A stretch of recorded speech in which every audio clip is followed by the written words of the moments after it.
When you think about it, the quality of our lives, our careers, our relationships, it isn't really shaped by thousands of little moments. It's shaped by just a handful of really big, high-stakes conversations.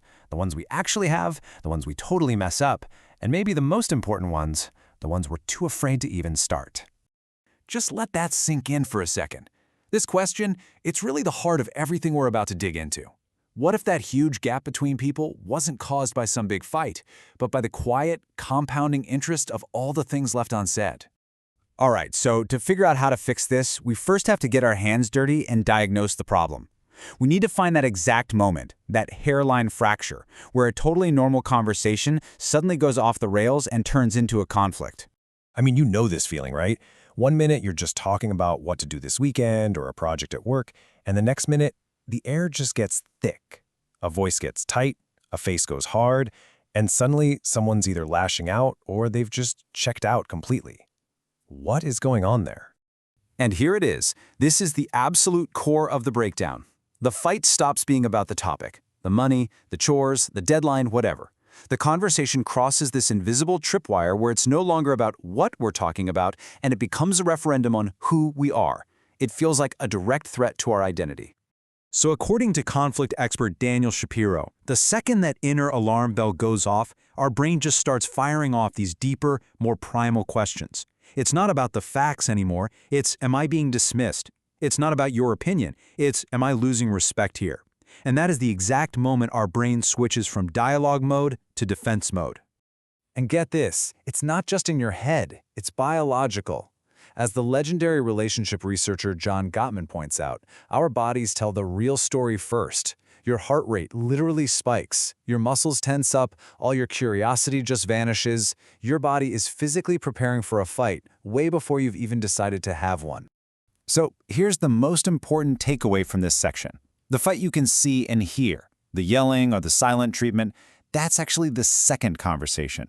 The real conflict, the one that's driving all the behavior, is the one that's happening completely silently inside our own heads. Okay, so what is fueling that inner conversation?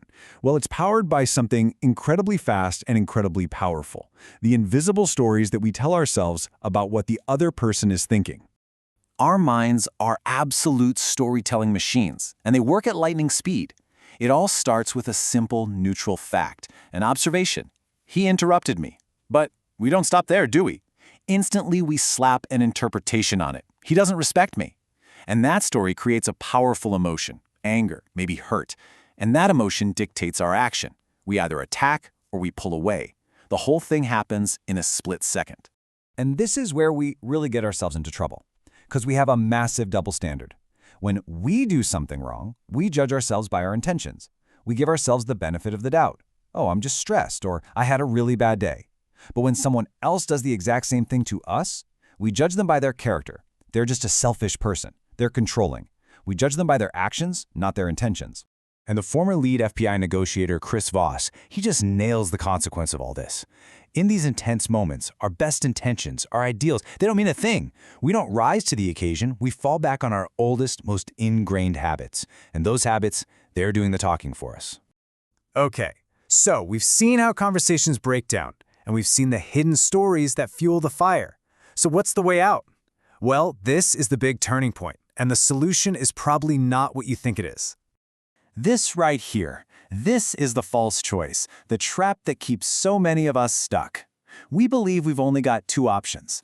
Either I speak my truth and risk blowing up the relationship, or I keep the peace by staying silent.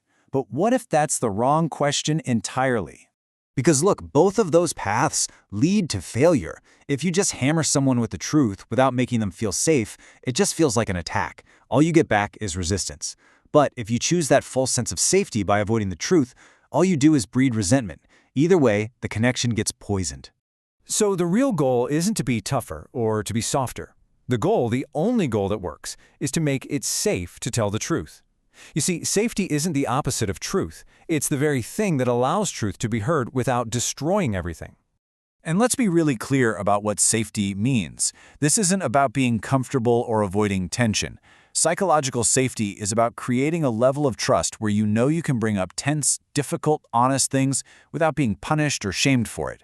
It's not a soft pillow. It's a strong container built for tough conversations. And Brené Brown just completely dismantles the #1 excuse we all use to avoid these talks. We tell ourselves, oh, I'm just being kind by not saying anything. But are we really? Or are we just protecting ourselves from feeling uncomfortable? That's not kindness. That's just self-preservation. All right, for our final section, let's pull the lens back, because this whole thing is about so much more than just having a better argument.